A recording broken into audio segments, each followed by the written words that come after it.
Hello, I'm Runia, aka Media Adaptation, and welcome back to a moderation while me for a game.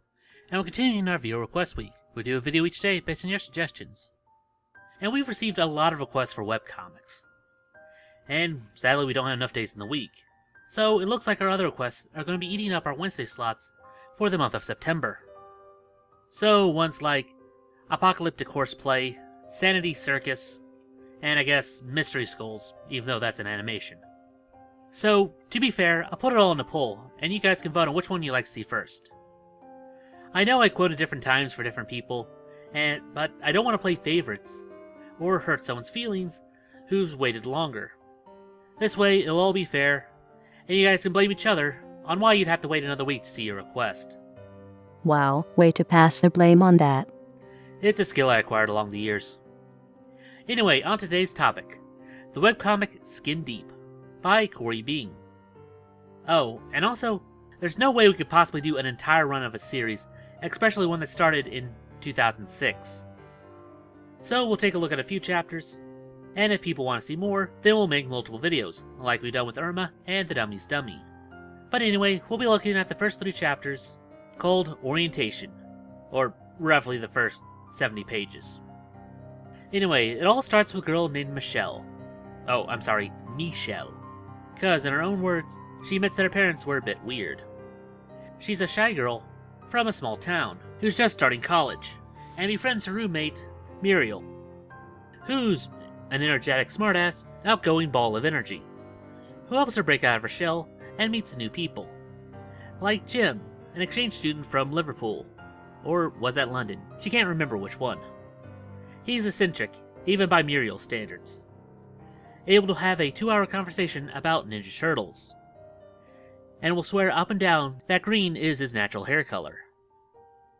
And the other is Greg, a shy, soft-spoken individual with a good heart and always wears a sock hat, even during summer. But one night, things changed. She was going thrifting, browsing through a bunch of old antiques, when she noticed a person in a black robe walk by her at night. She turned to see if Hermione was playing tricks on her, but the person drops the necklace. She grabs it to give it back to him, but they're already gone. So she takes it home and places it on her desk, not thinking much of it. Until it starts to smoke. She grabs it, but gets hit by a blinding white light, and wakes up in the middle of the woods, as a sphinx. You know, as you tend to do. And she takes it relatively well, till she hears a noise, and follows it, trying to find someone to help her, and finds a satyr, who turns out to be Greg, and sees the rest of his friends who are also monsters, and promptly passes out. She dreams about her late dad, before regaining consciousness. Jim asks her where she found the pendant, and she replies, "What does that matter?" Well, it has everything to do with everything. Mankind has always written myths and urban legends, with many of them even crossing over to other cultures, even though they've had no contact with each other, meaning that what they were talking about had to have been real. Great, my life went from alright to a crappy fantasy fanfiction in 3 hours. Anyway, the stories are true, or true-ish, with Jim being a griffin, and Muriel being a nixie, a German water spirit. Anyway, long ago, these creatures grew tired of their constant fights with humanity, so they acquired these medallions that cast a spell for them to appear human, and the magic became a part of them, and their children would still look like human, and it continued indefinitely until a human comes in contact with the same type of medallion, thus breaking the spell and restoring their power, no matter how many generations it's been. So in short, one of Michelle's ancestors was a sphinx, and finding the medallion broke the spell. Muriel got hers when she was 11, and Greg was given his by his grandfather on his deathbed. Jim, on the other hand, was born a griffin, who uses the medallion to look human, and has even found a halfway point making it easier for him to get around, even helping Muriel keep her legs while in fish form. The weird thing is that sphinxes were thought to have gone extinct many years ago. They had a great war with the dragons, who tried to hoard power. But the stories always said that at least one survived, but they always thought it was some sort of BS way to make a happy ending. What a wonderful story. So let me see if I got this straight. y'all are these crazy monster things, and there's a whole secret culture of crazy monster things that normal people know nothing about. And I'm a crazy monster thing, and always have been a crazy monster thing, except that I've been under a spell that kept me looking normal until I held an ugly piece of metal that some guy in a cloak dropped in front of me. Yeah, that's about right. That is the biggest load of crap I've ever heard. She starts to freak out, until she's given a much better reason to do so, with a mass of fur and claws forcing its way into the cabin. This is Momo, short for the Missouri Monster. Okay, I'm gonna have to call BS right here. I grew up in Missouri for 10 years, and I never once heard about this thing until now. Heck, I got lost in the woods as a kid, and you're telling me that this thing could have been out there? Are you done ranting? Never. But anyway, back to the story. It goes for her, and Jim turns full beast to push him back. But sadly, Momo is similar to the Nemean lion, as its pelt is too thick to cut. Most of the other stories about this monster have it getting shot or set on fire, but it always lives, or at least comes back to life. So they decide to drown it, and try to lead it back to the river, but Jim gets taken down. So it chases them, as Greg holds him in place, and Muriel controls the water around its head, drowning it. And then makes sure the current takes its body far away, so even if it does get back up, it'll be long gone. I didn't know mermaids can do that. They can't. I'm a Nixie. They're different. Sadly, Jim is severely hurt, bleeding profusely, and also has a concussion. But as soon as she touches him, a white flame shoots out, knocking her flat on her ass, but also healing him in the process. Oh no, how the hell? I'm getting really tired of this mysterious Harry Potter bullcrap.